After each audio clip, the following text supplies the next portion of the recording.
So welcome to lecture number 5. Before we start, are there any questions, or did anyone think of a question they wanted to ask before we get started? All good. So tonight I want to talk about the 3 pillars of Zen. Some of you may have heard of the book, The 3 Pillars. Anyone heard of the book, The 3 Pillars of Zen, by any chance? Okay, it's a classic. It's written by Philip Kapleau, a first-generation Western teacher. He comes from the Zanbo lineage, which is our lineage, and he wrote basically a book based on his experience of being a Zen student in Japan. And actually, the lectures, not that you can recognize them in his book because they're completely different than the way I give them, but the lectures are actually in that book as well. So it's just another way of looking at the teachings. Very Japanesey, but was written in the 60s, and I highly recommend that book. Okay, the 3 pillars of Zen, what are they? First of all, they're great doubt, great faith, and great determination. These are the 3 pillars of Zen. So what does it mean? Great doubt, great faith, and great determination. First of all, great doubt. Let's have a look at great doubt. First of all, from a secular point of view, doubt. Let's look at great faith. I want to start with faith. From a secular point of view, great faith is in contrast to knowledge. Faith is something like we don't know about it. So we need to have faith in contrast to knowledge. That's the way it's usually looked at. So faith is very important. We could not really function without faith. For instance, if the example that I give quite often is if I take my car to the mechanic, I have to have faith that if he does the brakes, that the brakes are actually been done in the proper way. I have to have faith that the wheel nuts are tightened when I get a wheel alignment done or a wheel repaired. I have to have faith in the banking system if I deposit my money there, or faith in my employer that they're going to pay. So faith is an integral part, if you like, of our society and of relationships generally. And usually it's that component sometimes is overlooked. But we function as a society basically on faith. Yeah, even the food that we buy, we have faith that if I buy pharmaceuticals or if I buy vitamins, that is researched properly, that there's the right quantity in a bottle, whether that's liquid or tablets or whatever. All of these things add to great faith. So that's more from a secular interpretation. Now, when we look at faith in a religious context, or even from a Buddhist interpretation, that takes on a completely different dimension. Faith in Buddhism can be looked at in 2 ways. The early Buddhists had faith that if they became a home leaver, which they did, that they would find the way, that they would find a path. People that even today, monastics that are leaving their home in order to follow the monastic tradition in Buddhism and even in other traditions, have to have an enormous amount of faith, because they're leaving behind all of their security. That whole letting go principle of letting go, which we even discussed, at the beginning of the session, is also an act of faith in many ways. So that's faith in the teachings, the Buddha's teachings. If the Buddha has said that, if you follow this path, you're gonna have an awakening experience. So this is the way Mahayana looks at it. There is a faith. Without having had the experience of it, we still have a faith. Like even in Zen, we have to have faith that this path actually leads us somewhere. So because there's an enormous amount of effort involved in practicing. So this is what faith leads to as well. But more importantly, especially from a Zen point of view, the faith that is really fundamental to the practice, and this is not necessarily a given for all of us, is the faith that we are intrinsically whole. That intrinsically there's actually nothing lacking. Yeah, that's a big one. Faith, in Buddha, it's also called in Buddha, it's called faith, faith in sorry, in Buddhism, it's called faith in bodhicitta, in awakened mind, that there is actually that not only the path, but that we are already, especially in the Zen practice and in Mahayana practice, that we are actually already there. So when I'm sitting on the cushion, when I sit with great faith, I am sitting with that knowledge that that everything is already complete. The only thing is I don't see it yet. This is what faith means from a Mahayana or from a Zen perspective. You could also argue faith in sudden realization versus gradual realization. Gradual realization, I think, I am sowing the seeds for sudden realization to occur. That's another way of looking at it as well. Uh, so we're starting on this journey, and without that faith being there, it's very difficult to continue with it. So faith, if you like, in the teachings, but the big takeaway here is ultimately faith in ourselves, in our Buddha nature, or in our general nature, or human nature, or whatever label you want to assign to it is okay. That we are intrinsically complete. By the way, some people doubt that very much, which comes to the second pillar. But before I go there, for some people, they really need to work hard on this, and it's a little bit fake it till you make it in the beginning. It's like, in some of us may have to force ourselves to actually believe this. And sort of in many ways, we're waiting for evidence, if you like. And for others, there's already an inkling there. There's already an intuitive, if you like, an intuitive wisdom that agrees with that sees that.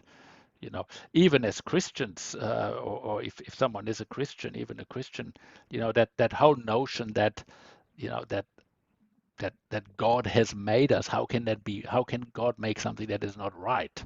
That faith is part of that whole teaching as well in Christianity as well. So that's what faith. That's what is meant by faith. Great doubt. Great doubt is the second pillar. So doubt is an indication of incomplete faith. Okay, so that's the opposite, if you like. What is challenged is not so much that the Buddha's teachings here, but our ability to see it, or to understand it, or to get it. So we might agree with everything we read as far as Buddhism is concerned, or it doesn't matter what teachings you have, even in Christianity or in other religions. We might agree with all of that, but in one way or intellectually. But do we really get it? That's part of that doubt. In the Zen tradition, doubt is part of the journey. And when you look at koans, in many ways, koans present us barriers, as I explained in another lecture. And in many ways, they generate doubt, because to what degree can I really see it? Even if I've had an experience, a new koan comes up. Remember, we have this experience of non-duality, which can happen. Then we get all of a sudden presented with a koan, and all of a sudden we don't see it anymore. So doubt comes in again. Did I really see it? To what degree did I see it? So doubt is part of the entire journey. Doubt actually is a very important ingredient, because it makes us progress. Without doubt, we don't progress. So that's another element that's quite important in doubt. So it also gets to the point of doubting, as in another aspect of doubting is as in resting in that field of unknowing. Because in many ways, when we don't doubt, then we we are at the stage where we know, and if we know, we're stuck with what we know. We cannot go beyond it. So doubt is an element of is an element that goes beyond of what we've experienced before.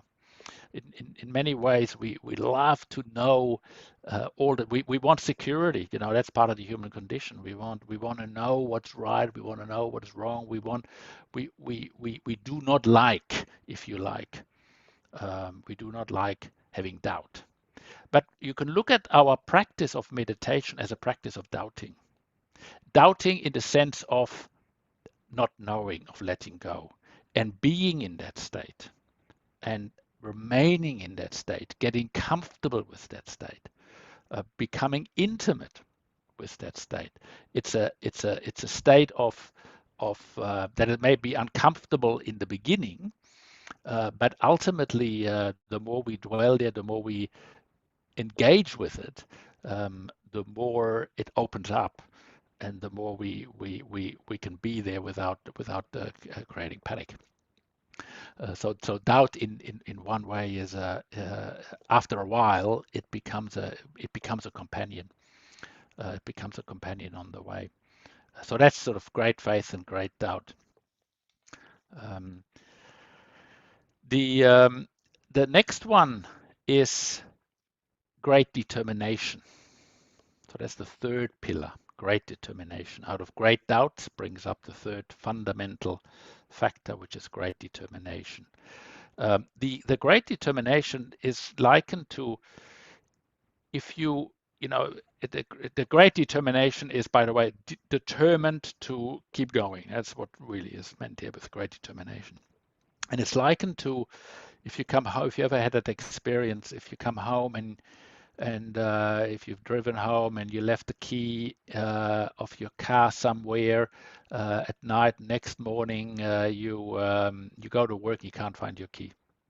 There's great faith because you know that key is there. There is no way that key can be anywhere because your car's in the garage. But the great doubt, you can't find it. Where is that key? You know? So this is the great determination. It's like almost an indignant will that it must be here, and I must find it. And of course, that can create some stress as well. It's the same with sometimes if you look for a piece of paper on a computer or in a filing cabinet, and you know it's there, but you can't find it. So there's the doubt that it's not there, but you know it's there at the same time. There's a great faith that it's there, and there's a great doubt that it's not there. So those two elements work together, great doubt and great faith, they work together. In fact, we make them in a way, they drive the process. Quite often in Zen, especially when students have been working for a long time and sitting for a long time, great doubt kicks in, and it comes up all the time as a condition, if you like, but at the same time that great determination to keep sitting, to keep following the path. That's what great determination is about. By the way, just on the side, the Soto tradition, in the Soto tradition, great faith is the main characteristic of that tradition, and great doubt is the main characteristic of Rinzai, of the Rinzai tradition. Remember that in our tradition we are incorporating both elements of Soto and Rinzai. So here the Koan work, if you like, creates, it creates an element of doubt and moves us forward to clarify our experience over and over again and to deepen it. And from a Soto perspective, this great faith is really what we practice on the cushion. Great faith, as in we are already there, there's actually nothing to get. Just we're practicing with great faith. That's the cushion practice that we do. So these are sort of elements of great determination as well. Okay, so I'd just like to now open up to some questions on that.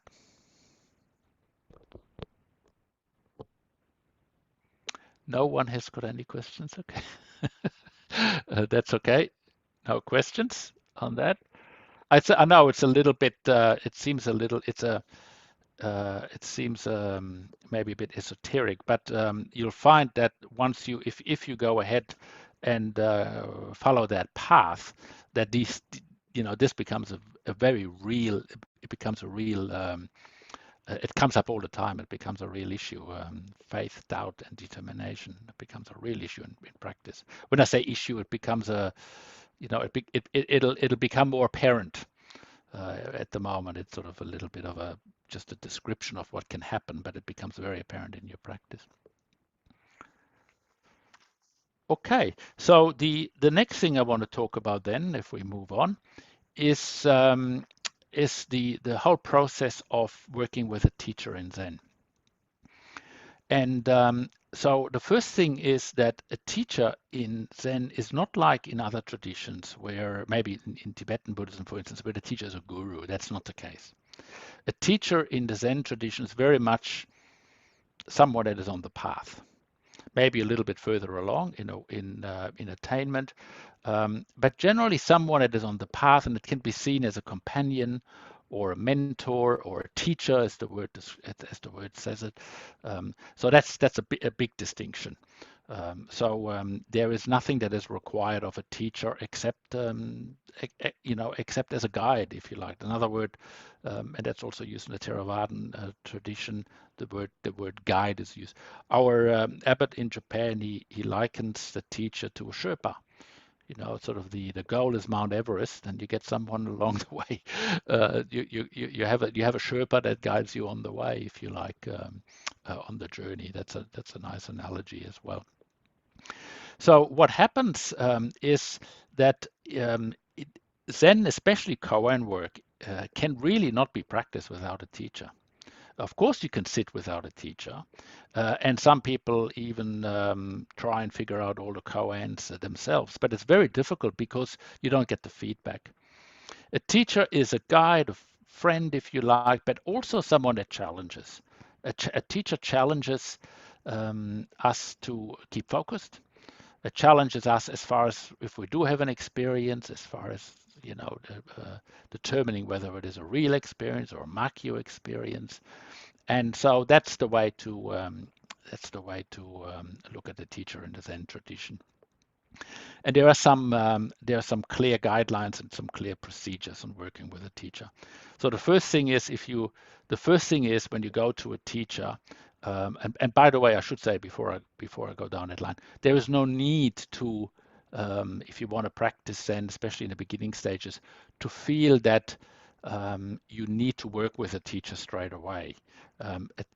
That can come up later on. So anyone is always welcome to go into a Zendo or into any Zen group, if you like, without without asking to be a student of a teacher. So I would say in Pathway Zen's sangha, in our sangha, there would probably be 30% of people that are not students. They just come and sit. But for those that are interested in following the Zen path, then it makes sense to ask to become a student, and that's simply a matter of asking the question. But before you ask that question, and before you determine whether Zen is for you and whether you want to follow that path, it's very important to know your intention. And that is not an easy thing, and that's in many ways, that is why these lectures have, that's why we have these lectures, in order for people to get informed, to have a clear understanding what the path involves, and then to make an informed decision subsequently whether not only Zen is a path that you want to follow, but also if you follow a particular, if you want to work with a particular teacher. There are many teachers nowadays in Australia, and many different Zen groups in every capital city, and nowadays with Zoom, it doesn't really matter where you are. You can access the Zen generally as well. So just on that, the coming back to the aspiration, that is actually probably, I would say, knowing exactly where you want to go and what you want to do with your practice is half the battle. So there are different degrees of aspirations, if you like. The first one is, and this is where most people come from. Most people want to practice because of a desire to improve maybe physical or mental well-being. That's generally where most people start. And knowing that, knowing that and being clear about that already is very good. That's maybe then addressing a certain aspect of well-being, like if you, for instance, if the well-being might be work-related or stress-related or performance-related or whatever, knowing that is already very good, because it then that knowledge already guides you to a particular teacher or a particular lineage or a particular tradition, and that doesn't have to be Buddhist. That nowadays that can be just mindfulness-based stress reduction, for instance. There are many secular groups out there as well. In fact, that's growing exponentially. The biggest growth in meditation is this particular field. So knowing that, it already narrows it down to some degree.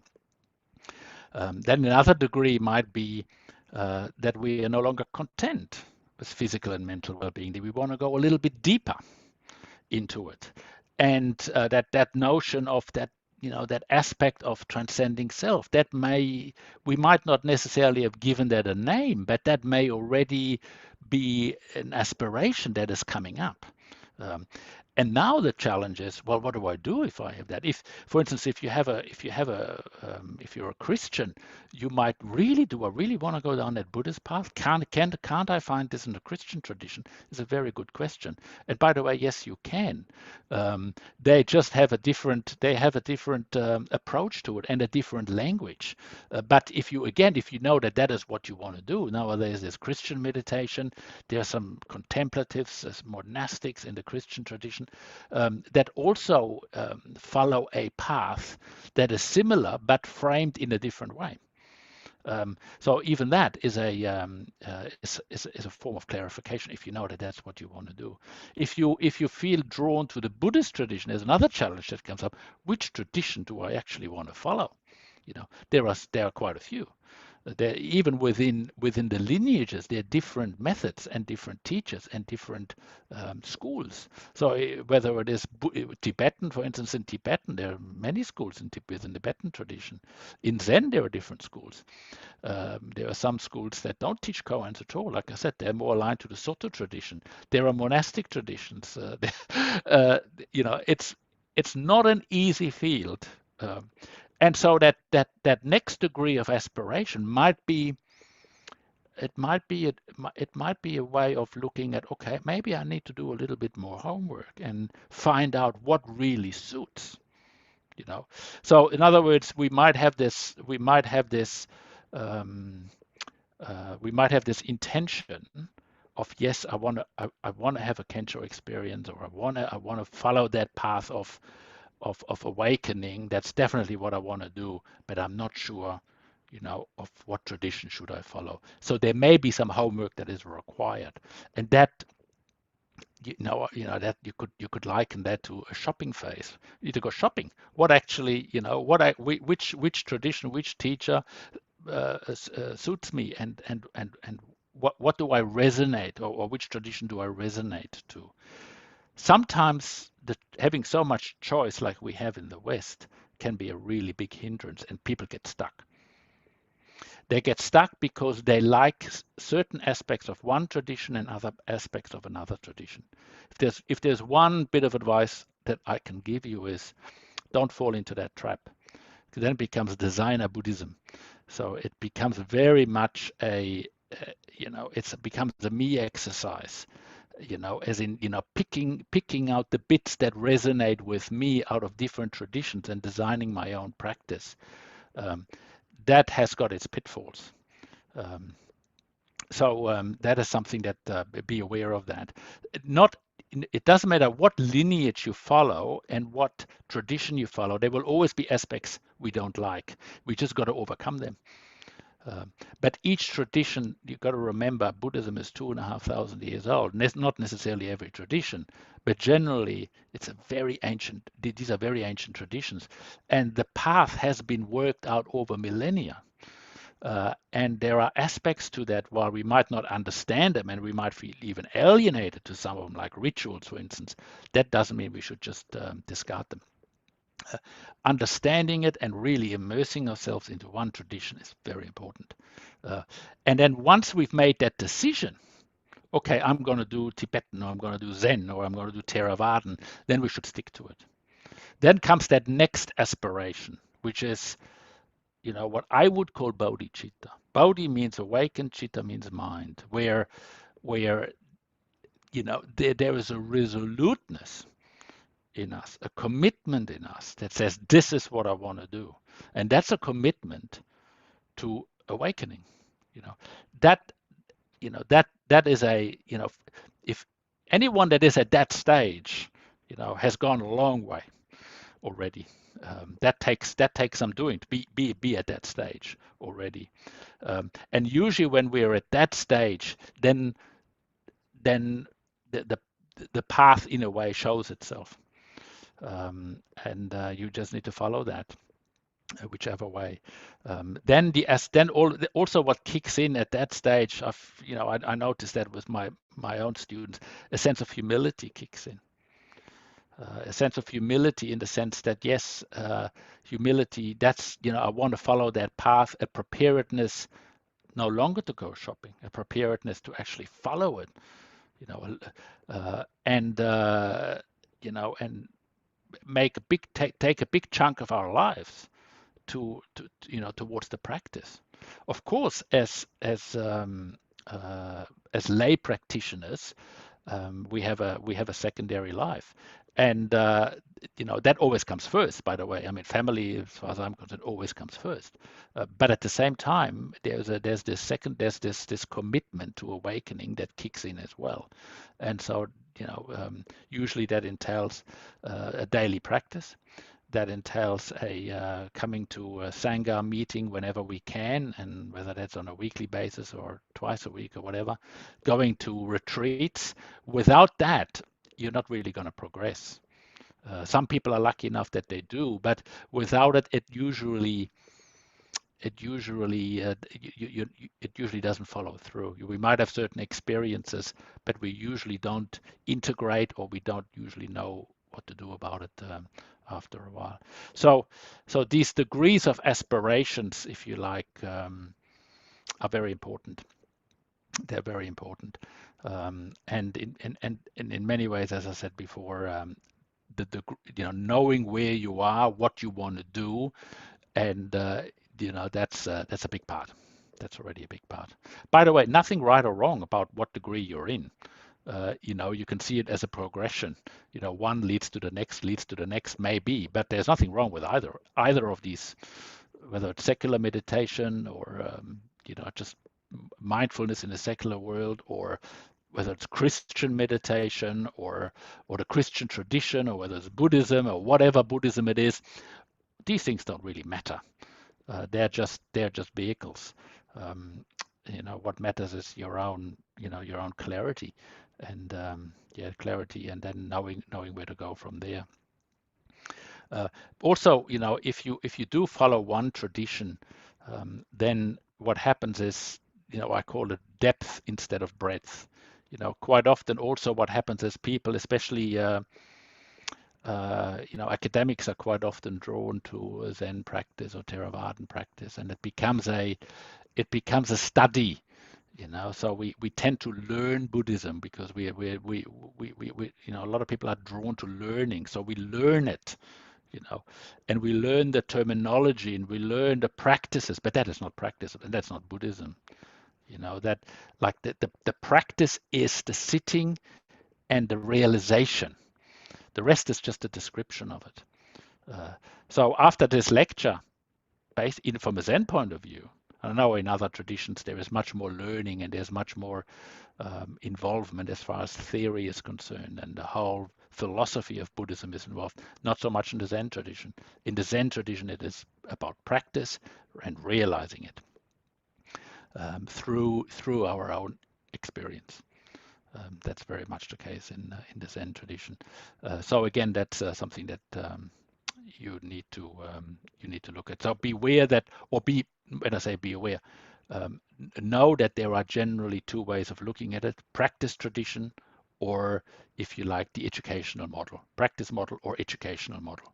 Uh, and there is, I would say that most people fall into the educational model, and they learn and learn and learn and study and study and study. But that is not, from a Zen point of view, that's useless. Useless. I mean, it might be useful in some degree, to some degree, as an understanding certain things, but without realizing what you're actually studying, as a first person experience, it won't get us anywhere. We stay stuck. Um, so just to keep that in mind. Okay. So how does it work in Zen? The As I said, once you know your aspiration and you're clear about that, and if you've done your shopping, or you might be in the process of still looking around.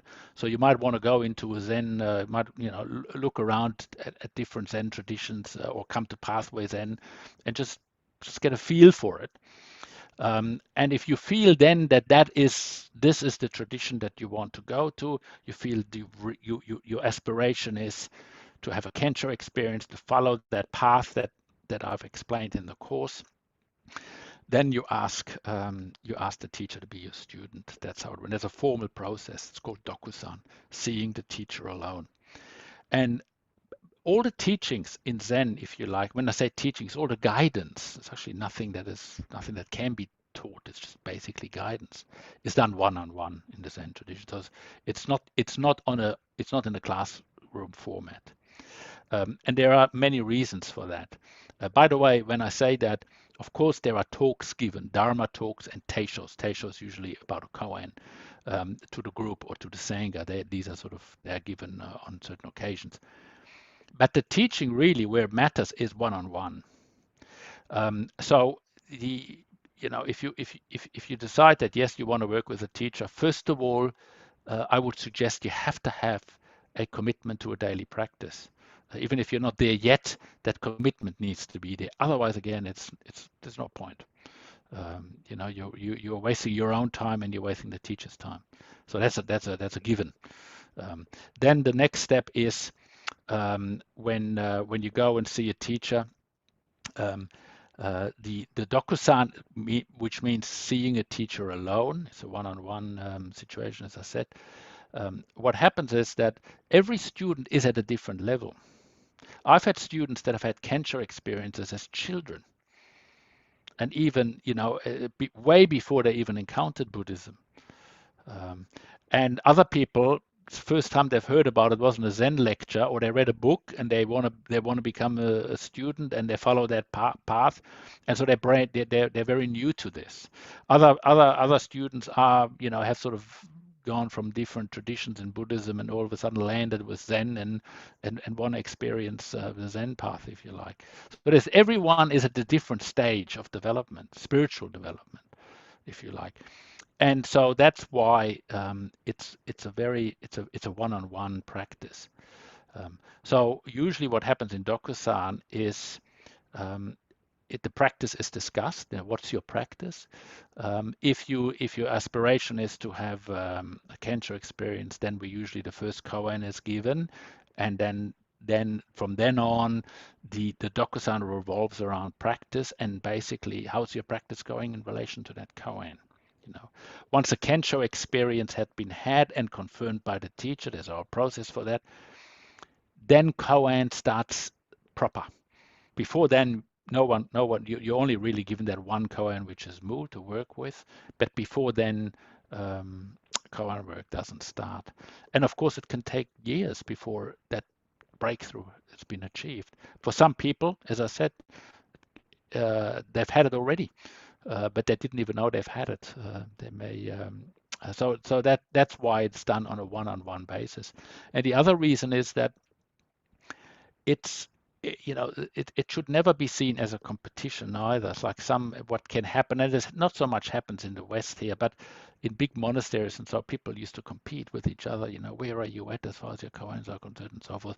So to eliminate all of that, it's very much a one-on-one. And koans, and that engagement with a teacher is not very long. it can usually last less than 15 minutes because it is specifically about practice. So things that are not discussed in Dokusan are, for instance, personal problems, personal issues, unless it relates to the practice. So if you have a personal issue and you say, I can't sit because of this and this and this, then that's valid. Of course, that should come up, but the specifics of it don't need to come up. So Zen is not therapy. Please keep that in mind. Zen is not therapy. It's really about your practice. That's just on that. Usually, Dokusan is done on a weekly basis. So you could see that, and if it's done on a weekly basis, there's pressure. There's a little bit of pressure involved because you confront the teacher on a weekly basis. It keeps everyone honest. In other words, if you come on a weekly basis, you tend to start meditating. You tend to start engaging. If you don't do it, it shows. And so that's what I said. The intention needs to be there for that actually to work and for that to happen. But usually, if all those ingredients fit together and you're serious about the practice and serious about your intention, then it can progress very rapidly. Things can progress very rapidly. So that can be done. It doesn't have to be done weekly, but most students have a weekly Dokusan.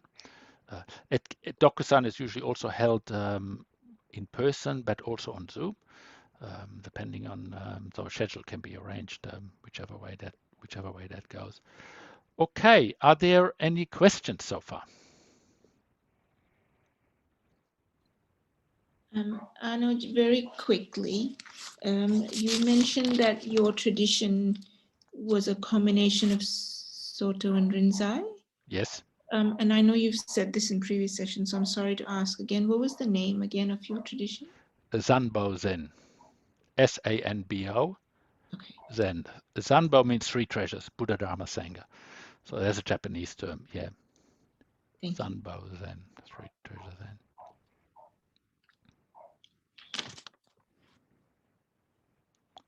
Anyone else? Any other questions?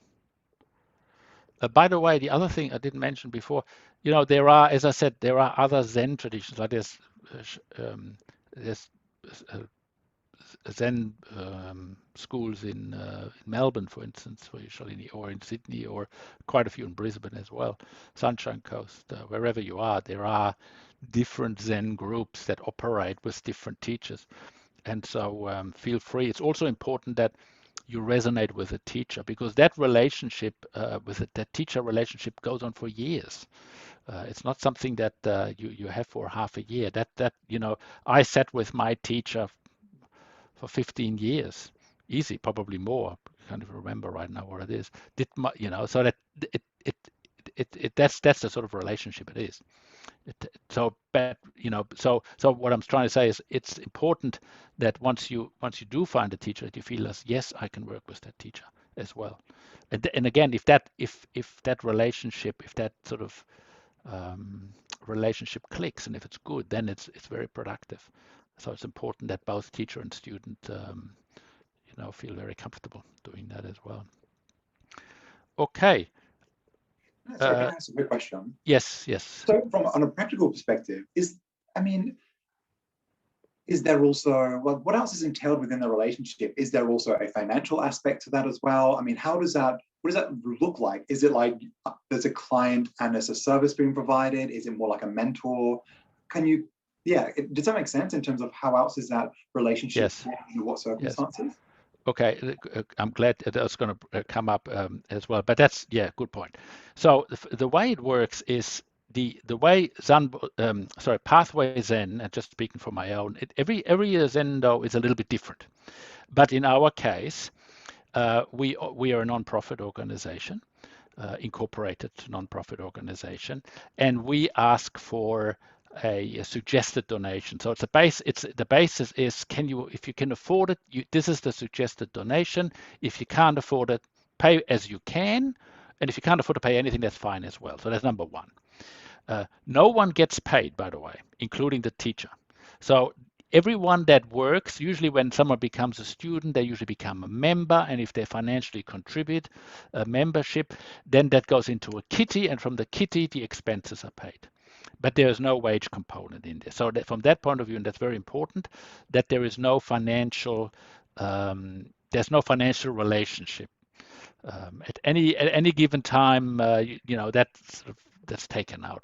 Some teachers ask for dana, meaning for like a generosity, like they ask for a donation from a personal perspective. So you pay something towards maybe the upkeep of the rent or whatever expenses are, and then there's a separate kitty for the teacher, as in for the teachings. I'm lucky enough. I don't have to ask for that. So as far as being a student is concerned, there's no financial component involved as well. As far as the teaching is concerned, there is a request for membership, which is $400 per year, and that includes the evening sits. In other words, there's no other request for the weekly sits. There's no other request for the monthly day longs as well. So that's part of that. That basically goes into as a consolidated revenue, whatever you want to call it, to pay for expenses. For those that do not wish to become a student straight away or not at all, then there is a casual suggested donation, and that is on a case-by-case basis. So if you come to Spring Hill, that is $10 an evening is suggested. You pay it or you don't. By the way, no one looks at these things. It's all based on an honor system. I would have no idea who pays or who pays what. If that is not it, that we have a treasurer that does that, and even the Zen lectures, I've got no idea who paid or who doesn't pay. It really doesn't interest me. But of course, what interests me is that we can keep going, and that the bills are being paid and we can move forward. And that, as it happens, that works really well. We were always in surplus, and so from that point of view, it works really well. But coming back to that casual, the suggested donation for Zoom is usually $5, and on a day long, it's $15 per day. The only time where we have to be a bit more careful is for residential retreats. But even there, we're very conscious of the fact that some people can't pay. Like we're having a session happening now, which is 4 nights in Toowoomba, but that's including food, $250 per person. So that the only reason we do that is because we cook ourselves, and it's a very, very it's in a monastery or in a Catholic retreat center. It's not flash accommodation, but it's clean and it's very appropriate for the practice that we do. The 7-day session costs $450, and that includes the food, 3 meals a day. So again, price is kept at the absolute minimum. And by the way, who determines the price is a committee, and these are usually students that come together 4 times a year. And last year, because of Zoom, our fees were reduced, so it was more. The suggested donation was actually more, so that came down a little bit. So that's how it works. Yeah. So I hope that answers your question, Daniel. Yeah. Okay.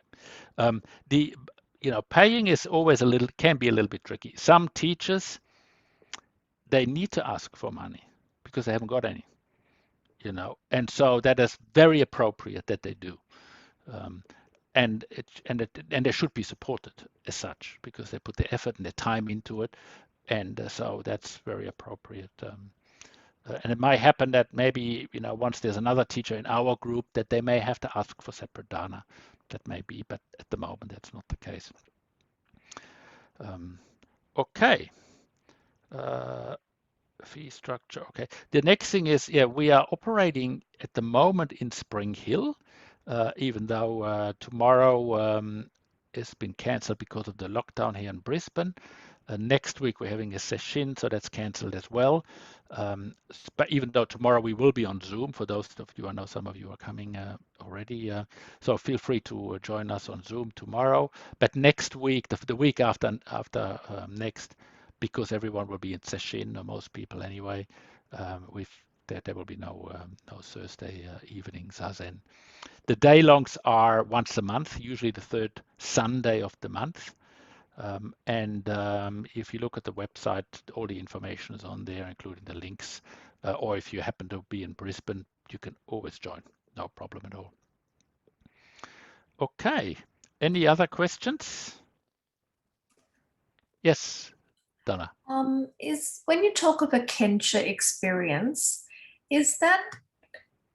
can that come across through different senses, or is it just through words and thoughts? Or can you explain that just a little bit more when you talk about people who have these experiences? Yes, it's very difficult to actually put into words, because it's not a obviously we afterwards you try and make sense of it through language. That's what we do, but it is it's an experience. It's like, when you experience heat, it's like you can say heat because you've experienced before and someone tells you it's heat. But with a Kensho experience, it's obviously different than heat, but it's something that you may not have had before, and therefore there's no reference point. And so, usually people people, I can't explain it because there's no reference point for it. But it is an experience. Some people have different effects, emotional effects. Some people, laugh out loud. Some people cry. Some people, it's just different. Have different experiences when they have an experience like that. But certainly you'll know it. Sometimes you get small glimpses.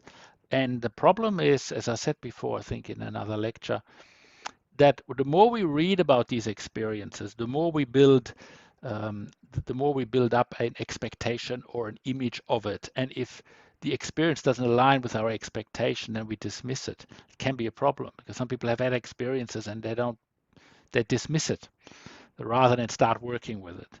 Because keep in mind, in the Zen tradition, these experiences, for some have great experiences straight away, but other people have just start off with small glimpses of it. And then that's where Koan works comes in, and we start working on Koans, and then we get more and more experiences, and they get more intense, or I call it the clarification process becomes more apparent. And yeah, that's that. Yeah, good question. Anyone else? All good. Okay. I think I've nearly covered all of the inspiration. Yep,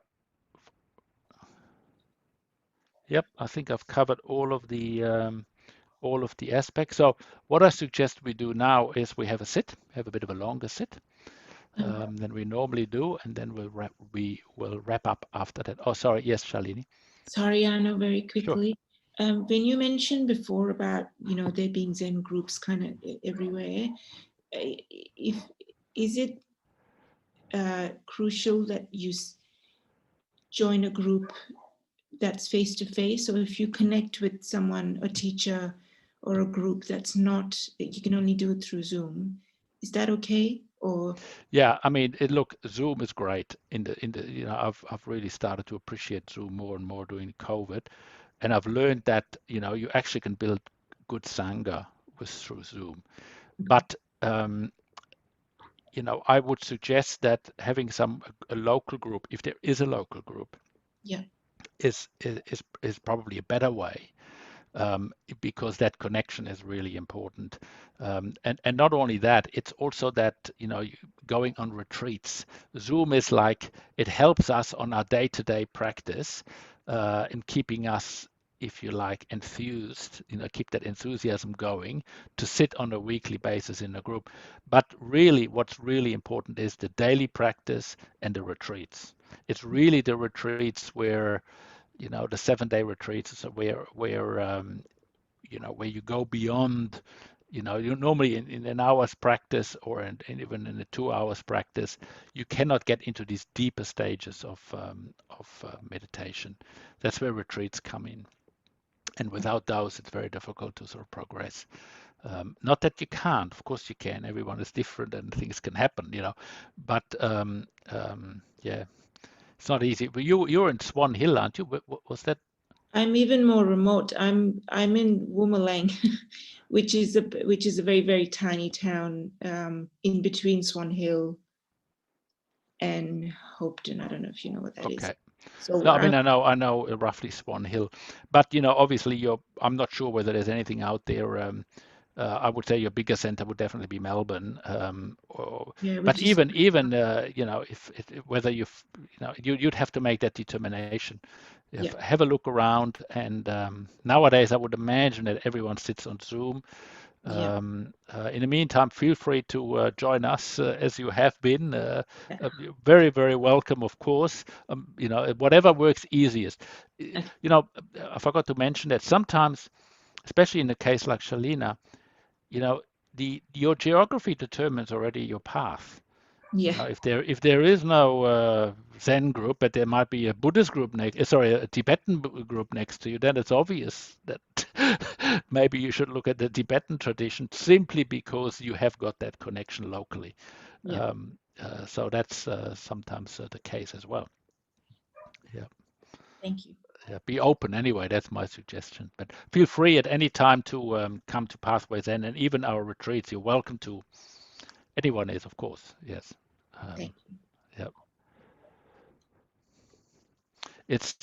I don't want to put people off, but at the same time, I just be aware that the practice, the practice is quite demanding, and your aspiration really clarify that that already is a really big task, clarifying our own aspiration. Okay, any other questions before we have a sit? Okay, we'll start having a sit now.